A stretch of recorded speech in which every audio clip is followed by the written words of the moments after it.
News at 10 continues. Why does she have like a blanket on her head?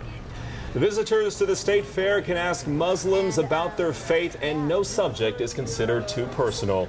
It's a booth like no other at this year's state fair, and as we mentioned, it's not all fun and games. From the topic of terrorism to what they wear on their heads, as you heard, members of the local Muslim community answered any question thrown at them.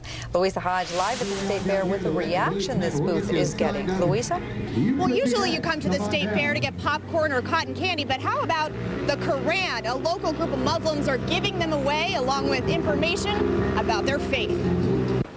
It starts with a glance, maybe a question. Why does she have like a blanket on her head? Do you pray so many times a day? Is that part of your religion? Yes, we're required to pray 5 times a day. And before you know it, this little booth becomes the forefront of conversation.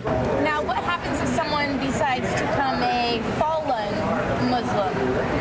Like leave the church, leave their religion. Anything happen? Who in Islam would stand up and say, no, you can't do that, stop this? I don't see anybody doing it. These type of honest questions are what these believers of Islam are here for. They urge no one to hold back, so we took them up on that. Do Muslims believe that men and women are equal? Men and women are equals in the eyes of God in terms of the good deeds. It's not, it's relative. In other words, that men and women have equal respect.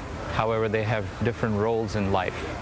Women, even in America, that are getting murdered or killed by their fathers or their brothers or their uncles for not following Islam. How do you feel when you see those type of stories? It's very culturally motivated. It has nothing to do with Islam. There's, a lot of abuse in non-Muslim families as well, as we all know. We do not deny that we do not have, that we don't have any problems. Yes, we do. However, it's a very small percentage. What does Islam teach about homosexuality? Homosexuality, just like in Christianity, it is not allowed. Are there punishments for that? The punishments, that is again a question for the scholars.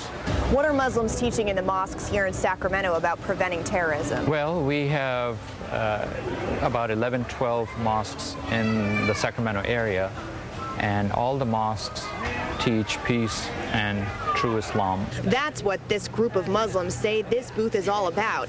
It's worth the uncomfortable stares and remarks, they say, in order to educate about their faith. Thank you very much. Thank you for being here, you guys. Thank you. None of these Muslims claim to be scholars or have all the answers, but they do want to start conversation. If you'd like to participate, we've set up a link. Just go to fox40.com and click on quick links. Okay, Louisa, thank you for that report. Very interesting.